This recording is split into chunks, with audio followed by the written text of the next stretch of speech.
I'm in Photo Raw again, and I'm going to use this photo to demonstrate the mask, how we would mask this section of the photo and make a change only to this part.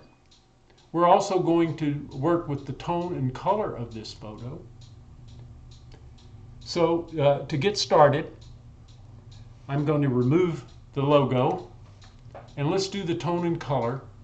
This will be very quick. This photo, as you can see, of this soldier is very focused right here, but everything else in the photo is blurred, kind of out of focus. It's not a great photo, but I managed to restore it pretty well. So what we're going to do is set the black and white point. And on one, it's easy to do. You hold the J key down and you move the slider, the black slider. Those are all the blacks. They show up in blue. You want to move the point just beyond the black.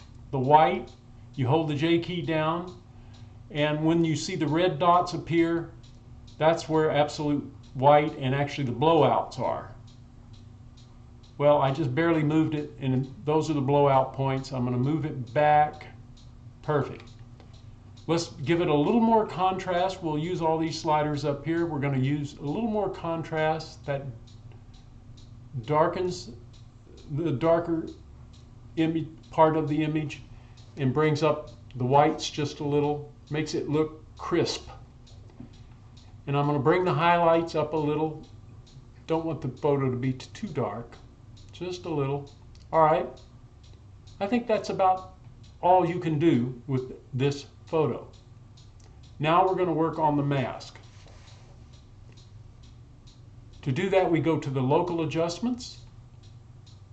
The more button, I'm going to add a gradient mask. Here's on one's gradient mask. It's easy to use. This will change the direction, so I'm swiveling it this way. I'm going to use the big circle to move it over into place. That looks pretty good. And now you can use all these controls over here to do what you want. I think let's see if changing this doesn't, well, it makes it too bright, and it really doesn't do much doing that. Maybe a little, bring the whites down and bring the highlights down just a little. But basically we're going to move the exposure slide and darken that area. That's pretty good. I'm going to hit the O on the keyboard. That shows you the overlay. So this black part with mask, white reveals, black conceals. So none of the changes that we made in these sliders affected anything that's black. It only affected the white and to a lesser extent in the gray area. Hit it again so we get back. So there you have it. Now that line is still there. Okay, I don't know why this photo got developed so poorly, but it's still there. And we can add to the mask. I'm going to click on that. That opens up the mask. And then I will click on B to choose the brush. I've got the opacity set to 35.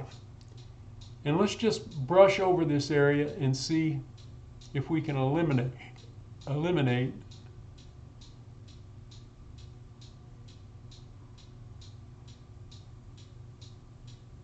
just make it a little tiny bit darker there.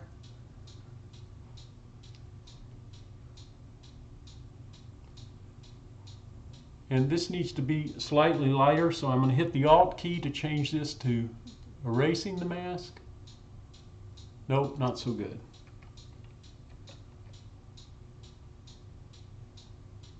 No, I was erasing the mask there. Let's erase the mask here, just a little. Now we're getting there. All right, so we've done a reasonable job. You could fiddle around with this and make it a lot better, but I think it's sufficient for the purposes of this video. So that's mask. It's very important to understand mask because we use those to correct certain parts of a photo.